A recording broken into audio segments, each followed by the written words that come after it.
अस्सलामु अलैकुम। अस्हाबुल फील का ये वाक़या अरब के लोगों में एक मशहूर वाक़या है। इसी साल नबी करीम सल्लल्लाहु ताला अलैहि वसल्लम की विलादत हुई थी, इसलिए ये साल आमुल फील का साल कहलाया।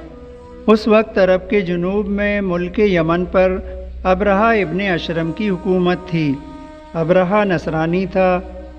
अबरहा ने देखा कि अरब के लोग काबे को नहायत ही मुक़द्दस मानते हैं और हर इलाके से मक्का का सफ़र करते हैं और काबे की ज़ियारत करते हैं। अबरहा ने यमन के सना में नहायत ही खूबसूरत और आलीशान गिरजाघर तामीर करवाया और यमन के लोगों में ये ऐलान कर दिया कि आइंदा कोई शख्स हज के लिए मक्का मुकर्रमा ना जाए और इसी गिरजाघर को बैतुल्लाह समझे।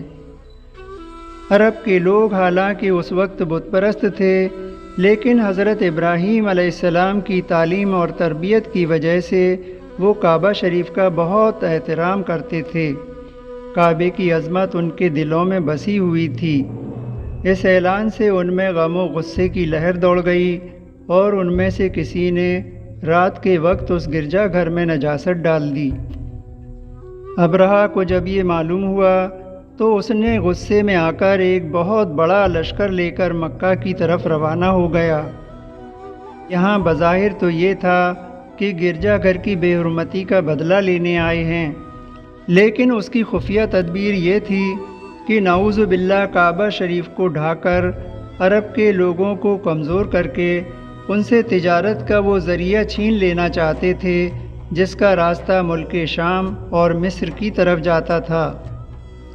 इसी मकसद के लिए वो हबशा की मदद से 60,000 का एक बहुत ही बड़ा लश्कर लेकर आया था, जिसमें अफ्रीका के 9 या 11 हाथी भी शामिल थे।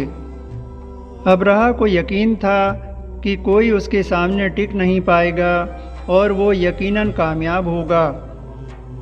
ताकत के गुरूर में वो ये भूल गया कि इस काबे का मालिक पूरी कायनात का खालिक और मालिक अल्लाह है। इस फ़ौजी लश्कर को लेकर जब वो मक्का मुकर्रमा पहुंचा तो अरब के कई कबीलों ने उसका मुकाबला किया, मगर इतने बड़े लश्कर के सामने तमाम कबीले शिकस्त खाते चले गए और आखिरकार अबरहा काबे के करीब पहुंच गया। अरब के लोग बड़ी बेबसी और मायूसी से ये सब देख रहे थे। वहाँ कुरैश मक्का के सरदार जनाब अब्दुल मुत्तलिब, जो नबी करीम सल्लल्लाहु अलैहि वसल्लम के दादा थे, वो काबा शरीफ के करीब आए और काबा शरीफ के दरवाज़े को पकड़कर बारगाह इलाही में रो रो कर दुआएं मांगी। ऐ अल्लाह, काबा शरीफ की हिफाजत फरमा और नसरानियों के मुकाबले में अपनी इताअत करने वालों की मदद फरमा।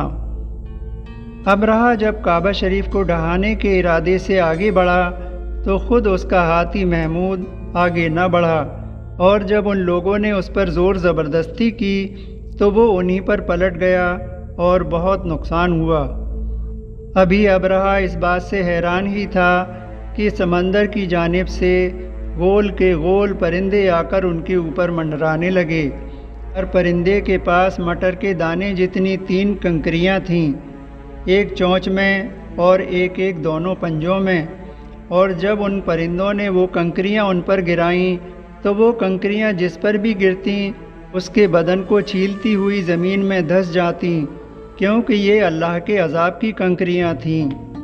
ज़्यादातर लोग वहीं हलाक हो गए और जो भाग निकले उन्होंने रास्ते में दम तोड़ दिया।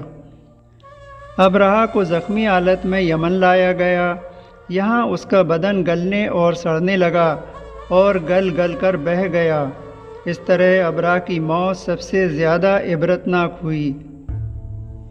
इस वाक़ये से अरब के लोगों में काबा शरीफ की अज़मत और ज़्यादा बढ़ गई। साथ ही अल्लाह के अज़ाब को देखकर उनके दिलो दिमाग पर अल्लाह ताला का ऐसा खौफ तारी हुआ कि आइंदा कई सालों तक बुत परस्ती से दूर रहे।